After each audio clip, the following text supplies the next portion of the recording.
কেন্দ্ৰীয় চৰকাৰৰ শ্ৰমিক কৃষক জনগণ বিৰোধী নীতিৰ প্ৰতিবাদত আজি সাপেখাতীত অসম মজুৰি শ্ৰমিক ইউনিয়ন ধৰ্মঘট পালন।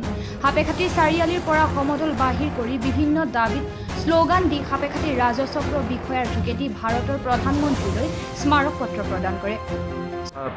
শোভাযাত্ৰা কৰি সমদল কৰি আমি SDC অৰ্থাৎ চক্ৰ বিষয়া সাপেখাতীৰ ৰাজচক্ৰ বিষয়া মহোদয়ৰ যোগেদি প্ৰধানমন্ত্ৰী মহোদয়লৈ এখন স্মাৰক পত্ৰ পঠিয়াইছোঁ, প্ৰেৰণ কৰিছোঁ। স্মাৰক পত্ৰত আমি চৰকাৰে যি জনগণ শ্ৰমিক কৃষক জনগণ বিৰোধী যি নীতি লৈছে, এয়া আমি ভুল নীতি বুলি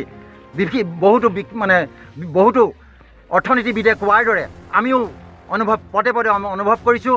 এয়া ভুল নীতি হৈছে আৰু এই ভুল নীতি প্ৰত্যাহাৰ কৰি এটা শুদ্ধ নীতি চৰকাৰে গ্ৰহণ কৰক, দেশৰ ভালৰ কাৰণে কৰক, এই বুলি আমি প্ৰধানকৈ স্মাৰক পত্ৰৰ যোগেদি প্ৰধানমন্ত্ৰী মহোদয়ক তথা কেন্দ্ৰীয় চৰকাৰক আহ্বান জনাইছোঁ।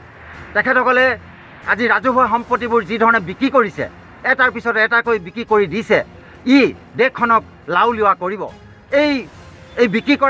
এইবিলাক বিক্ৰী কৰি আমাক বিনামূল্যে চাউল খাবলৈ আমাক নালাগে। সম্পত্তি বিক্ৰী কৰি আমি চাউল খাবলৈ বিচৰা নাই, আৰু সম্পত্তি বিক্ৰী কৰি আমি সামান্য কিবা সা সুবিধা আমি নামঘৰ বনাবলৈ আমি বিচৰা নাই। সেইবোৰেও আমি যেনে তেনেই কৰিব পাৰিম, কিন্তু দেশৰ সম্পত্তি বিক্ৰী কৰিলে আমি কেতিয়াও ঘূৰাই নাপাম। এই ধৰণে আমাৰ দেশখনক ক'লৈ লৈ গৈছে আমি সকলোৱে অনুভৱ কৰিছোঁ।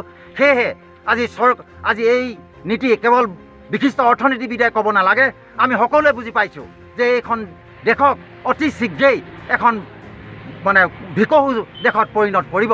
সেয়েহে আজি এই চৰকাৰৰ বৰ্তমান নীতিবিলাকক আমি ধিক্কাৰ জনাইছোঁ আৰু এই নীতি অতি সোনকালে প্ৰত্যাহাৰ কৰি দেশৰ সকলোৰে মংগলজনক কল্যাণকামী নীতি গ্ৰহণ কৰিবলৈ আমি আহ্বান জনাইছোঁ। চৰাইদেউৰ পৰা ৰূপামণি গগৈ ৰিপৰ্ট, টাইম আছাম।